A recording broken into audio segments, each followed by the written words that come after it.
Minimax, chapitre 3, le sac à réponse. Dis-moi, Minimax, si tu t'introduis parmi nous, je suppose que tu dois avoir de bonnes raisons. As-tu des révélations à faire? Un message? Une bonne parole à répandre?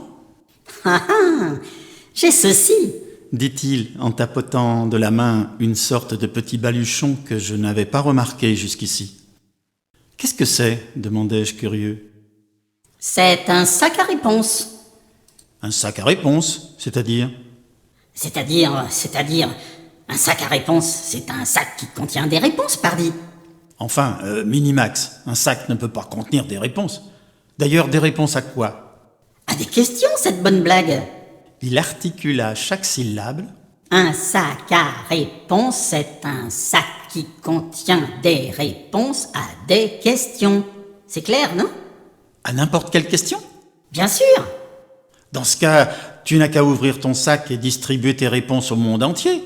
Plus personne ne se posera de questions et chacun sera certainement plus heureux. Quelle ignorance! Dit-il d'un ton absolument navré. Si je distribue une réponse sans avoir eu la question qui va avec, cette réponse n'a aucun sens pour la personne qui la reçoit. Et comme je te le disais, la plupart des gens ont fermé leur représentation du monde. Ils ne se posent pas de questions.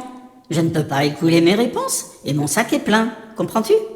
Oui, bon, ce que je commence à comprendre, c'est que tu comptes sur moi pour te poser des questions, non? Exact. Et tu peux répondre à n'importe quelle question? Oui, monsieur. Si c'est juste pour te poser des questions, je suis ton homme, dis-je décidé. Il étouffa un petit rire auquel je ne prêtais pas attention sur le moment, mais qui aurait dû m'inciter peut-être à davantage de prudence avant de m'engager sur ce terrain. Ah, au fait, il ne sera pas nécessaire de revenir ici. Je te donne rendez-vous ailleurs pour notre prochaine rencontre, d'accord? Entendu. Il s'évapora tout d'un coup sous mes yeux, comme la première fois. J'avais à peine fini de prononcer la dernière syllabe que je réalisais soudain l'absurdité d'accepter un rendez-vous dont je ne connaissais ni l'heure ni l'endroit. Il m'avait proposé ça avec un tel naturel que j'avais donné mon accord avant même de réaliser la bizarrerie de sa proposition. J'appelais autour de moi « Minimax! Minimax !» Pas de réponse. Mon regard fut attiré par un petit point rouge dans l'herbe, à l'endroit même où il s'était volatilisé.